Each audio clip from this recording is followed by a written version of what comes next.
नमस्कार, स्वागत है आपका। आप क्रिएटिविजन न्यूज का एक्सप्लेनर देख रहे हैं और आपके साथ मैं हूं शबाब। उत्तर प्रदेश की राजनीति और प्रशासनिक गलियारों में इन दिनों एक सवाल बड़ा तेजी के साथ वायरल है और वो सवाल ये है कि क्या मऊ सदर के विधायक अब्बास अंसारी को सीधे निशाने पर लेने की रणनीति अब उनके आसपास मौजूद लोगों तक पहुंच रही है।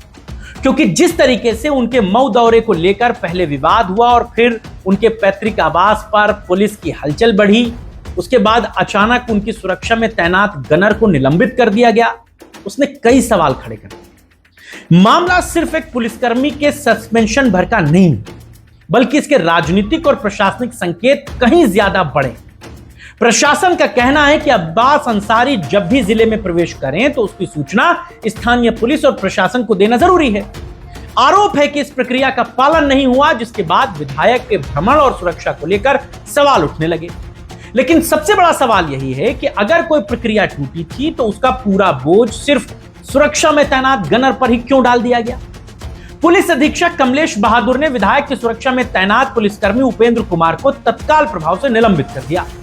आरोप लगा कि वो बिना अनुमति के गैर जनपद चले गए और उन्होंने विभाग को इसकी जानकारी नहीं दी। प्रशासन इसे अनुशासनहीनता बता रहा है, लेकिन राजनीतिक हलकों में इसे सिर्फ विभागीय कार्रवाई नहीं बल्कि मैसेज पॉलिटिक्स के तौर पर देखा जा रहा है। क्योंकि सवाल यह उठ रहा है कि आखिर जिस विधायक को लेकर पहले से प्रशासनिक सख्ती दिखाई जा रही हो, उसके गनर पर अचानक इतनी बड़ी कार्रवाई क्या सिर्फ नियमों के पालन का मामला है, या फिर इसके जरिए यह दिखाने की कोशिश हो रही है कि अब्बास अंसारी को लेकर सरकार और प्रशासन किसी भी तरह के नरमी के मूड में नहीं।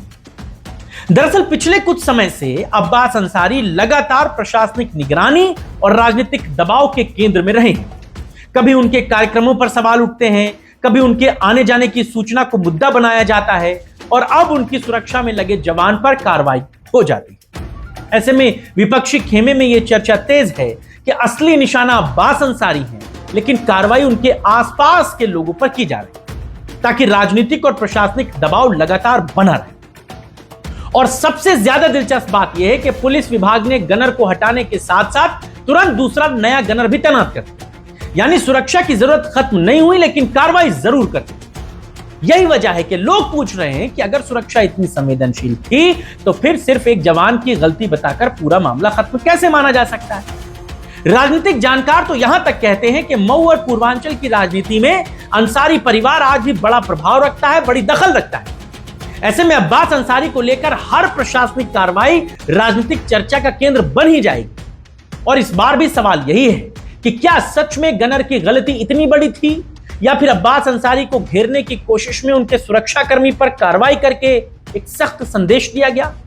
लेकिन इसके पीछे की भी एक खबर यह है कि जब अब्बास अंसारी के घर पुलिस गई थी रात में और अब्बास अंसारी से तमाम सवाल जवाब किए गए तो उसमें गनर पर भी सवाल उठा था।